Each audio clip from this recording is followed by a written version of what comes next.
В эфире телеканала «Якутия-24 новости». В студии Василий Радченко и главное к этому часу. Количество новых больных коронавирусом в Якутии перешло за 60. В Нюрбинском районе из-за эпидобстановки пришлось перевести несколько школ на дистанционный режим. В местности Сасыл-Сысы Амгинского района торжественно открыли памятник участнику контрреволюционной битвы начала 20 века. В столице готов к открытию первый полноценный зал для тренировок. Оправдал ли он ожидания спортсменов и тренеров? Расскажем в сюжете в конце выпуска.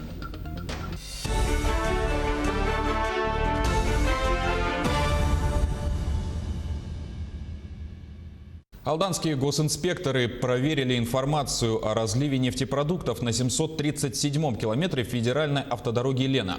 Установлено, что при перевозке горюче-смазочных веществ, а именно АИ-98, общим объемом почти 35,5 тысяч кубов, у автовоза «Вольво» произошла техническая поломка сцепного устройства полуприцепа цистерны.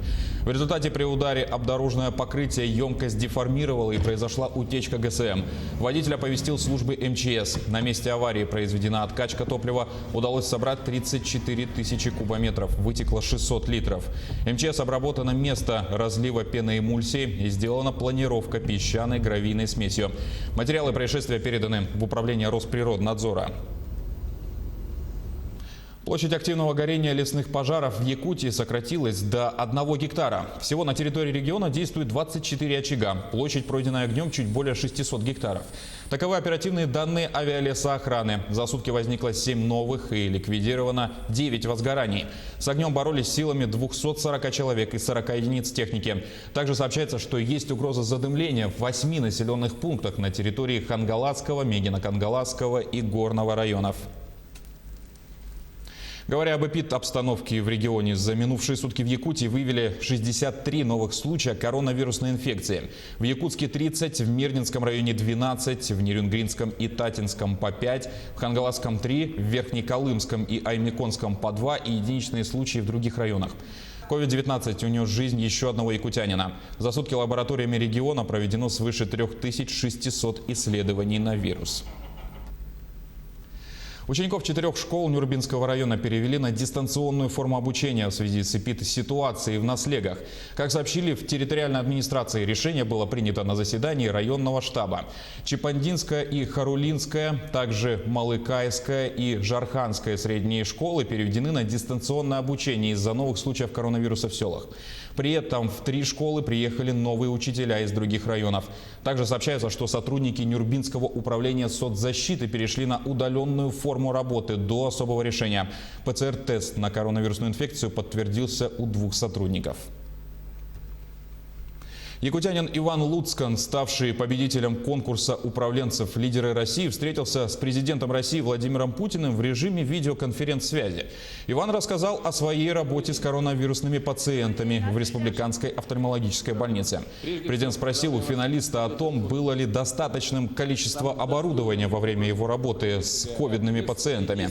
На это главврач рассказал, что все было в достаточном количестве. Стационар был 2-го уровня, легкая и средняя степени тяжести, и что удалось выработать механизм по перехвату состояния пациента, чтобы оно не перешло в тяжелую форму.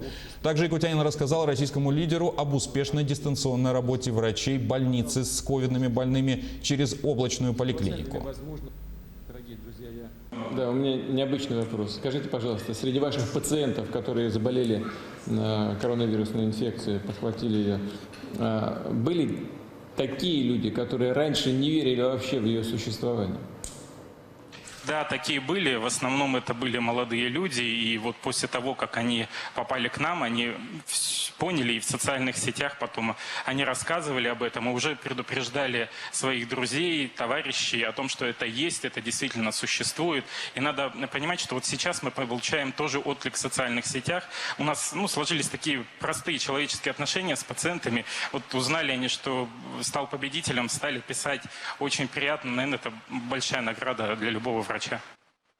Вам спасибо, что вы помимо своей непосредственной работы по специальности еще и занимались лечением больных в очень сложное и для республики, и для страны время.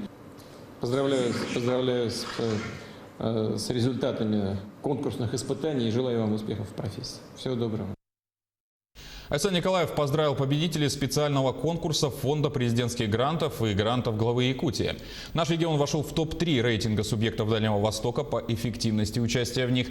Победителями спецконкурса президентских грантов стали 7 некоммерческих организаций Якутии. 43 организации выиграли гранты главы региона, получив поддержку на сумму в 56 миллионов рублей. В такой непростой ситуации, конечно, как никогда важно социальное самочувствие нашего общества, взаимная поддержка и открытость. И я рад, что у нас в республике, как и во всей стране, тысячи людей пришли на помощь тем, кто нуждается в помощи. У нас в республиканском корпусе волонтеров работало почти 3000 человек, никого не оставляя без помощи и поддержки. Наши предприниматели сами, находясь на самом деле далеко не в простой ситуации, помогали своим односельчанам, своим коллегам, медикам, семьям, многодетным семьям, людям, оказавшимся в трудной жизненной ситуации.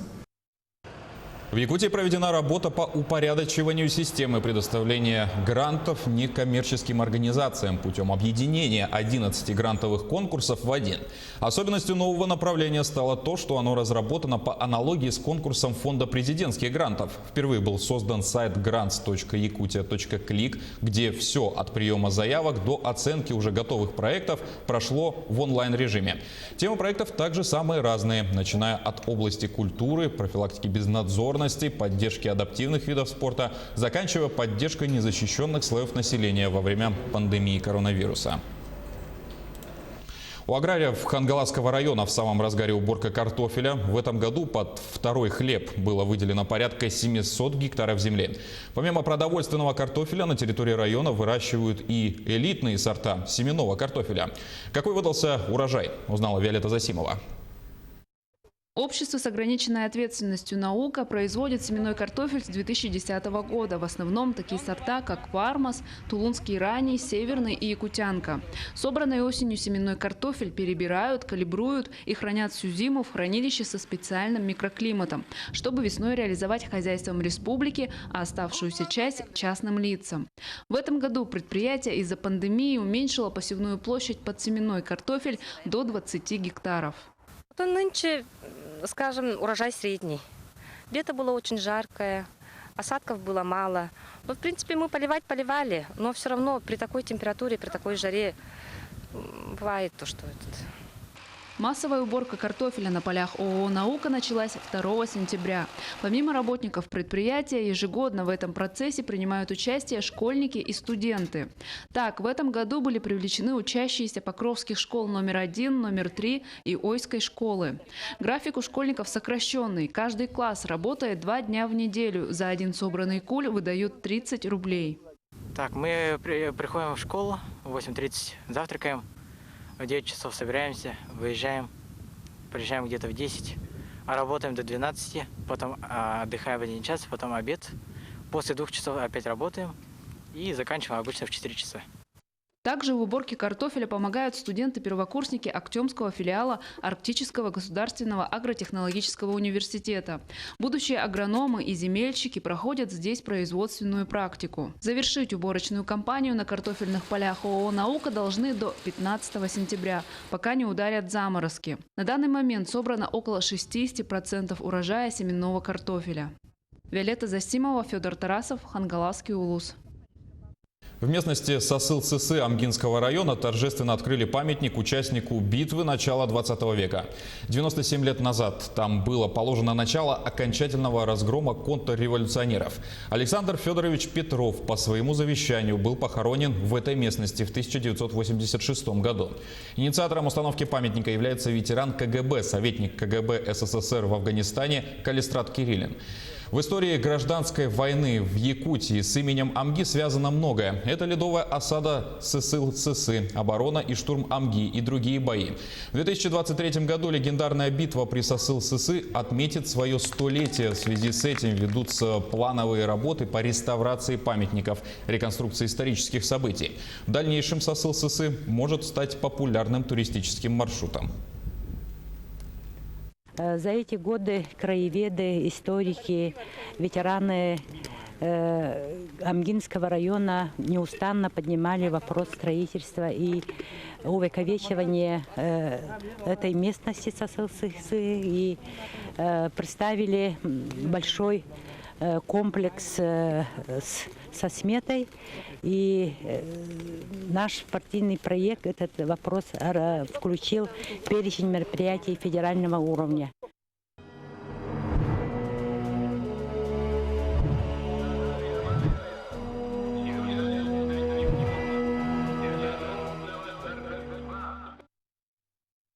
Новый мемориал славы бойцам Великой Отечественной войны установили в поселке Ленинский в Алданском районе. Основной достопримечательностью стал обелиск – клин журавлей, улетающих в небо. О нем подробнее Руслан Павлов. Мне кажется порой, что солдаты... Песня «Журавли» Марка Фраткина вдохновила администрацию поселка Ленинский на создание мемориала участникам Великой Отечественной войны. Площадку под новый парк Победы расчистили и облагородили еще в прошлом году. Вторым этапом стала установка мемориала славы, а его изюминкой – клин журавлей, улетающих в небо. Алданская земля внесла свой вклад и в победу в Великой Отечественной войне, и в победу во Второй мировой войне. С праздником вас, уважаемые ленинцы, уважаемые присутствующие. И разрешите выразить надежду, что вот это место, о котором говорили все предыдущие ораторы, хотелось бы стать, чтобы оно стало для ленинцев именно сакральным местом. Выполнила композицию местный автор Светлана Купневич. Мемориал стал поистине народным, так как средства на возведение стали консолидированными из бюджета поселка, от спонсоров и меценатов, неравнодушных жителей, которые собрали 70 тысяч рублей. Официально, конечно, открытие парка Победы. Но, к сожалению, он еще ввиду некоторых причин не совсем готов. Но вот обелиск воинам, павшим за нашу победу в Великой Отечественной войне, всем, кто прошел эту войну, кто не дожил до сегодняшнего дня, мы открыли. И сегодня это очень знаменательная дата для поселка Ленинского, для всего Алданского района. Действительно, новый парк далек от совершенства. Предстоит третий этап, который направлен на благоустройство. Это установка освещения скамеек в зоне отдыха. Уберут и ограждения, которые пока скрывают композицию от круглосуточного доступа. Но в следующем году, как заверяют в местной администрации, парк будет доведен до ума и станет украшением поселка и излюбленным местом его жителей. Руслан Павлов, Сергей Шипачев, Александр Лукин, поселок Ленинский. Радостная новость для дзюдоистов сборной Якутии. В столице готов к открытию первый полноценный зал для тренировок, отвечающий всем современным требованиям. Как долго пришлось ждать и соответствует ли полученный зал этим ожиданиям? Спортсмены и тренеры поделились с Полиной Долинской.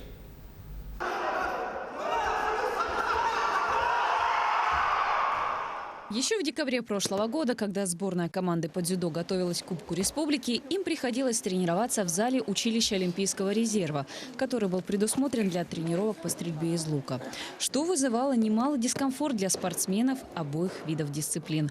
Но уже сегодня на базе детской юношеской спортивной школы номер 6 готов к открытию первый полноценный зал дзюдо, отвечающий всем современным требованиям. На самом деле долгая история, можно сказать, на протяжении 10 лет. И есть у нас начальник управления физической культуры и спорта города Якутска, Бурцев Константин Семенович. Он давно знал о нашей проблеме такой. Вот. Поэтому в конце учебного года, вот, в мае у нас состоялся разговор, и он сказал, что, возможно, если все пойдет хорошо, то с сентября мы откроем отделение новое по дзюдо при Дюша номер 6 города Якутска, где вот мы сейчас находимся. Поэтому вот у нас от разговора все перешло уже в дело, и вот все согласования прошли. Ниргуяна Никифорова пришла в сборную по дзюдо училища Олимпийского резерва в 13 лет. Путь к своим спортивным достижениям она начинала на небольшом татами размером 5 на 5. Но даже это не помешало ей стать лучшей спортсменкой республики в 2019 году, а также чемпионкой России по дзюдо. Как признается сама Ниргуяна, в новом зале заниматься будет одно удовольствие. У нас, вот, допустим, 10 человек. тренировалась на таком маленьком вот квадратике, как вот этот вот желтый. А сейчас здесь, я думаю, спокойно человек 20-30 поместится. И еще можно, ну, как бы несколько групп сделать. Несмотря на то, что дзюдоисты нашей республики добиваются немалых побед как в стране, так и в мире, иногда тренировки приходилось проводить в зале гораздо меньше, чем нынешние. Но и это не помешало воспитать целое поколение чемпионов. А сейчас перед тренерами и спортсменами открываются гораздо большие перспективы и возможности. Одновременно могут и до 40 детей провести при желании, да, чтобы, ну, это будут, конечно, взрослые спортсмены, там, чуть постарше, там, 15, 16, 17 лет, и юниоры.